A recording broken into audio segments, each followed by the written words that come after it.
ముందుగా అందరికీ నమస్కారం. నేను మీరాజ్. మన ఈవీ షోరూమ్‌కి సంబంధించి ఒక మెగా బంపర్ ఆఫర్‌ని అయితే ప్రకటించడం జరుగుతుంది. అది కూడా లక్షకి 3 బళ్ళు జీఎస్టీ అనేది అదనంగా వసూలు చేయబడుతుంది.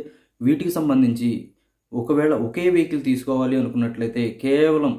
37,000కే ఒక్కొక్క వెహికల్‌ని మన కస్టమర్‌కి అందించడం అయితే జరుగుతుంది.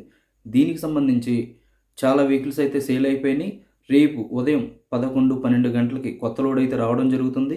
ఎవరైనా సరే తీసుకోవాలి అనుకున్నట్లయితే మీరు మన షోరూమ్‌ని విజిట్ చేయండి. డెఫినెట్‌గా మీకు తక్కువ బడ్జెట్‌లో 60 కిలోమీటర్ల రేంజ్‌లో 25 కిలోమీటర్ల టాప్ స్పీడ్‌తో మనం ఈ వెహికల్‌ని అయితే ఆఫర్ చేయడం జరుగుతుంది. మోటార్ కావచ్చు, బ్యాటరీ కావచ్చు, వీటికి 1 ఇయర్ వారంటీతో ఇవ్వడం జరుగుతుంది. కంట్రోలర్‌తో సహా. ఛార్జర్‌కి వచ్చేసరికి 6 మంత్స్ వారంటీ అయితే ఇవ్వడం జరుగుతుంది. బిల్లులో ఉన్న యాజ్ ఇట్ ఈస్‌గా వారంటీని మనం అప్లై చేయడం అయితే జరుగుతుంది. మీకు ఎవరికైనా సరే తక్కువ బడ్జెట్‌లో తక్కువలోనే తిరుగుతాము, ఒక 50 కిలోమీటర్లు అటు ఇటుగా తిరుగుతాము అనుకున్న వారైతే డెఫినెట్‌గా ఈ వెహికల్‌ని అయితే ప్రిఫర్ చేయొచ్చు.